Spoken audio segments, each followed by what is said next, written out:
Hello बच्चों, चलिए प्रश्न को देखते हैं। तो दिया गया प्रश्न है कि फ्लोरोएसिटिक अम्ल के 19.5 ग्राम को 500 ग्राम H2O में घोलने पर जल के हिमांक में 1 डिग्री सेल्सियस का अवनमन देखा गया है। फ्लोरोएसिटिक अम्ल का वांटा गुणांक एवं वियोजन स्थिरांक परिकलित कीजिए। तो हमें क्या दिया गया है कि फ्लोरोएसिटिक अम्ल हमारा दिया गया है, उसकी कितनी मात्रा है 19.5 ग्राम, और वो कितने जल में घोला गया है 500 ग्राम H2O में। और उसके हिमांक में जो अवनमन है वो कितने का दिया गया है 8 डिग्री सेंटीग्रेड। फ्लोरोएसिटिक अम्ल का वांटा गुणांक ज्ञात करना है और वियोजन स्थिरांक भी परिकलित करना है। तो अब लिखेंगे हमारी मुख्य अवधारणा। मुख्य अवधारणा विलयन का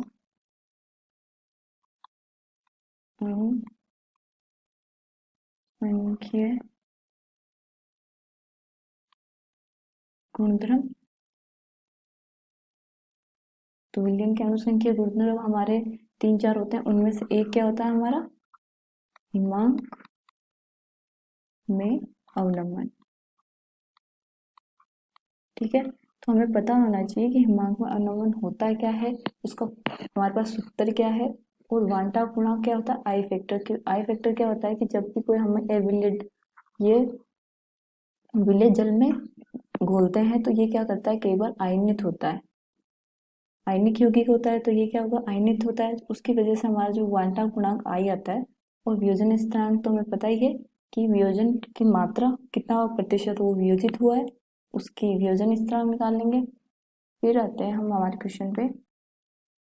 क्वेश्चन क्या दे रखा है कि CH2FCOOH, इसकी मात्रा कितनी दे रखी है हमें, वो दे रखी है 19.5 ग्राम। ठीक है, तो अणुभार क्या हो जाएगा इसका, अणुभार 12 + 2 + 19 + 12 + 32 + 1, ये हो जाता है हमारा 78। ठीक है, तो अब मैं मोलों की संख्या निकाल लूंगी। इसमें मोल आ जाएंगे 19.5/78। तो ये आ गया मेरे पास मोल। ठीक है, अब मुझे निकालनी है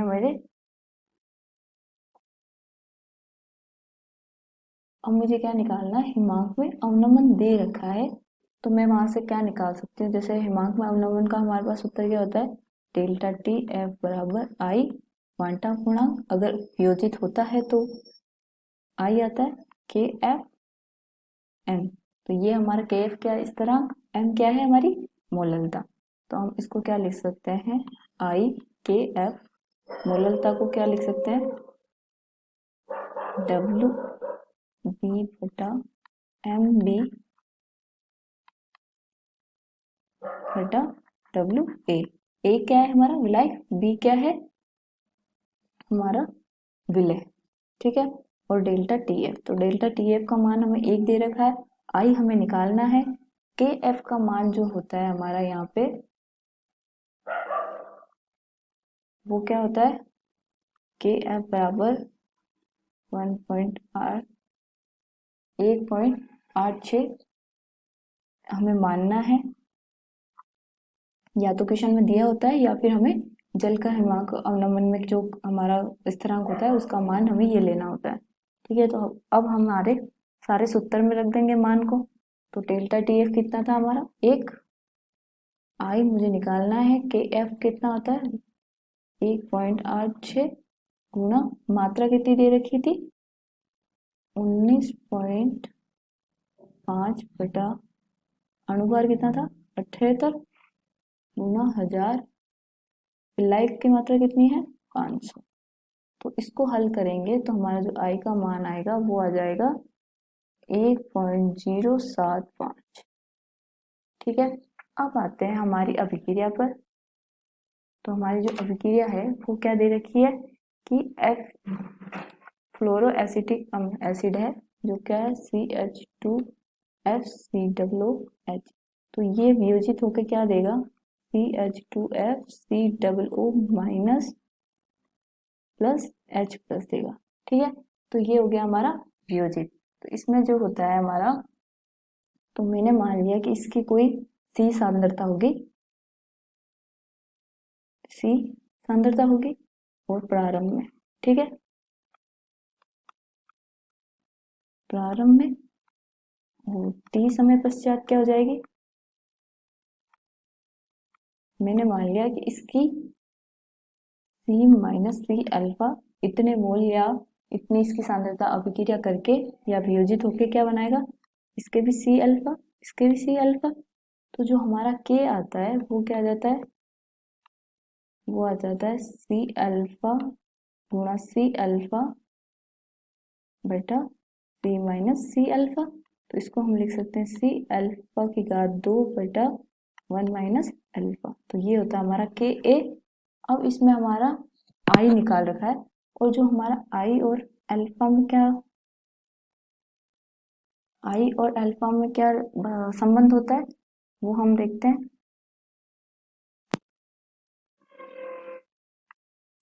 तो हमारा आई और अल्फा में संबंध, आई एवं अल्फा में सामान्य संबंध, वो क्या हो जाता है, आई बराबर 1 plus 1 plus N minus 1 alpha. N क्या होता है, एन होता है कि हमारा जो उत्पाद में बने हुए उत्पादों की संख्या, तो इसमें कितना है 2, तो इसमें 2 रख देंगे। आई बराबर हो जाएगा 1 प्लस 2 माइनस 1 कितना हो गया 1 अल्फा। तो हमारे पास आई का मान है 1.075 बराबर 1 प्लस अल्फा। यहाँ से अल्फा का मान आ जाएगा 0.075। तो ये आ गया हमारा अल्फा। अब हम वियोजन स्थिरांक, तो वियोजन स्थिरांक वो क्या है हमारा के ए, वो क्या आया था हमारा C अल्फा स्क्वायर बराबर 1 माइनस अल्फा। तो ये क्या हो जाएगा C का, यहाँ पे जो C है हमारी वो किसके बराबर हो जाएगी, ये होती तो सांद्रता है, वो बराबर हो जाएगी हमारी मोललता के। ठीक है, तो हमारी जो मोललता है वो क्या आएगी हमारी 19.5 बटा 78 गुणा 1000 बटा 50। ये आ गई हमारी C अल्फा स्क्वायर। और यहाँ मैंने मान लिया कि अल्फा मेरा बहुत छोटा है 1 से, तो ये क्या हो जाएगा 1 हो जाएगा इसका मान 1।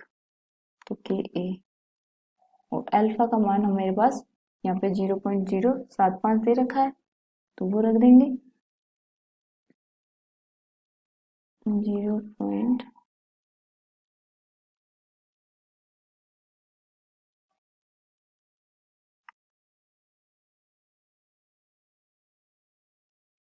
ये ए बराबर 19.5 बटा 78 1000 बटा 500 गुणा 0.075 की घात 2 बटा 1।